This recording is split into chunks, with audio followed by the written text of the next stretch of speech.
Israeli Prime Minister Benjamin Netanyahu's administration has undertaken drastic security measures as regional threats escalate, shifting much of his work operations to a fortified, underground location on the recommendation of Israel's security officials.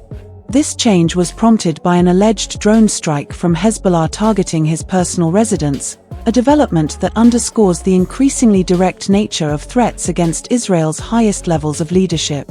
The decision to relocate Netanyahu to an underground bunker reflects the rising security concerns amid intensifying conflicts across Israel's borders and within Gaza, forcing the government to re-evaluate protective measures for its leaders.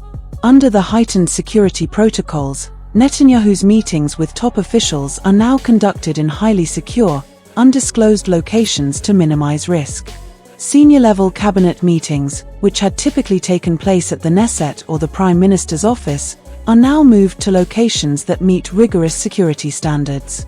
In addition to government operations, the heightened security is impacting Netanyahu's family. His son's upcoming wedding has reportedly been postponed to prevent potential security vulnerabilities.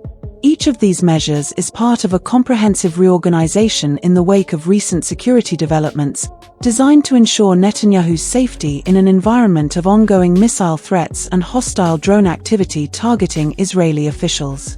This recent shift is not solely focused on physical relocation.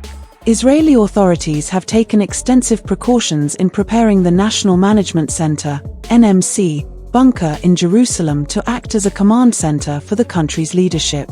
This fortified facility, also referred to as Israel's bunker headquarters, was constructed to provide secure communication and control capabilities during wartime or emergency situations. The NMC is designed to withstand chemical, biological, and missile attacks, with robust defense mechanisms enabling it to continue functioning under severe conditions. Directly connected to the Israeli Defense Ministry in Tel Aviv, the NMC facilitates seamless coordination between political leaders and military command, a critical asset as Israel continues its military operations in Gaza and grapples with the immediate threat from Hezbollah on its northern front.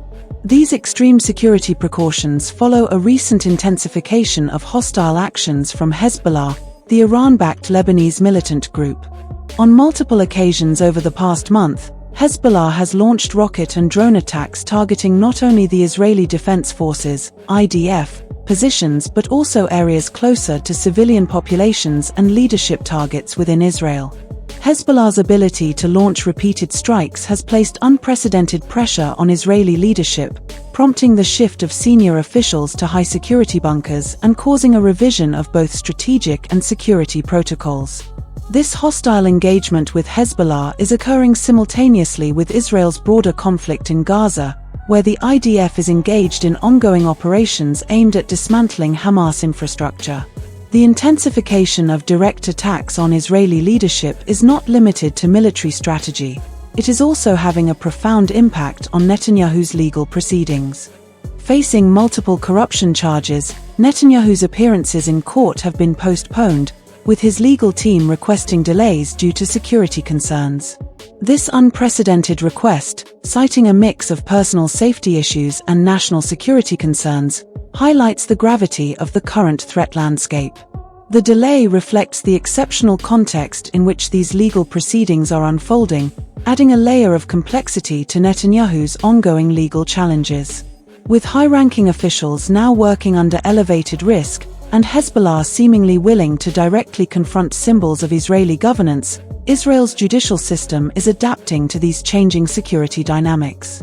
Meanwhile, the Israeli public, too, is acutely aware of the shifting security atmosphere, particularly in cities like Haifa and Metchala, which are close to the Lebanese border and experience frequent rocket fire from Hezbollah. Civilians in these northern areas are frequently directed to take cover in bomb shelters and to remain on high alert, especially as Hezbollah's rocket and drone capabilities improve.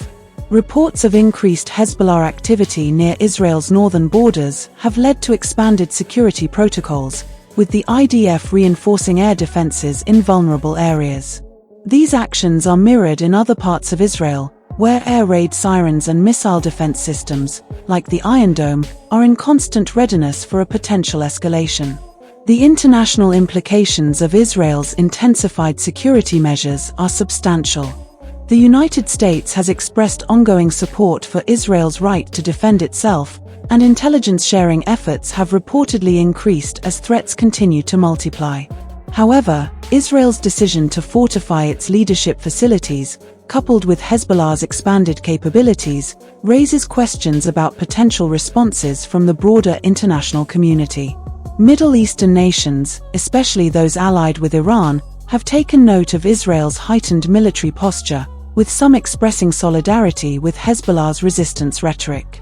At the same time, Israel's allies in Europe and North America closely monitor the situation, mindful that the broader regional instability could lead to an escalation affecting Western interests and alliances. Inside Israel, the political landscape is being shaped by these developments as well. Netanyahu's government, which faces criticism on multiple fronts, has prioritized security above all else in light of these threats. Public opinion is mixed, with some Israelis supporting the Prime Minister's proactive stance, while others call for a diplomatic approach to avoid further escalation. Netanyahu's critics argue that the reliance on military solutions and fortified leadership centers may be temporary measures that do not address the root causes of the ongoing hostilities with Hezbollah and Hamas. Yet, as Hezbollah intensifies its rhetoric and actions, the Israeli government remains committed to demonstrating a show of force. The current period of heightened vigilance and fortified security for Israel's leadership serves as a stark reminder of the stakes involved in the ongoing conflict. Netanyahu's relocation to a fortified underground setting signifies a new phase in Israel's defense posture, one that underscores the severity of the threats faced by the state. This fortified environment is not just a protective measure but a strategic decision that allows Israeli leadership to continue functioning effectively even as hostilities persist. With the National Management Center and additional security protocols in place, Israel's leadership is preparing for the long haul, recognizing that the volatility of the regional landscape may demand resilience and adaptability.